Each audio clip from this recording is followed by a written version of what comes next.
বিসমিল্লাহির রহমানির রহিম। প্রিয় দেশবাসী, আসসালামু আলাইকুম। পবিত্র ঈদ উল ফিতরের আনন্দময় মুহূর্তে বিয়ানীবাজার পৌর বিএনপির পক্ষ থেকে আপনাদের সবাইকে জানাই আন্তরিক শুভেচ্ছা ও ঈদ মুবারক। ঈদ মানি শান্তি, ঈদ মানি আনন্দ, ঈদ মানি ভালোবাসার বন্ধন। এই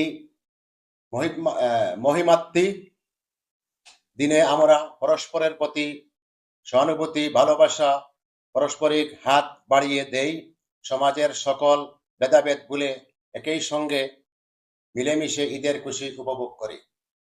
আল্লাহ তাআলা আমাদের জীবন থেকে দুঃখ কষ্ট দূর করে দেন, দেশ ও জাতির জন্য শান্তি ও সমৃদ্ধি বয়ে আনুক, এই প্রার্থনা করি। মোহাম্মদ ঈদ মুবারক। মোহাম্মদ নজমুল হোসেন, ভারপ্রাপ্ত সাধারণ সম্পাদক, বিয়ানীবাজার পৌর বিএনপি। ধন্যবাদ সিলেট 21 কে।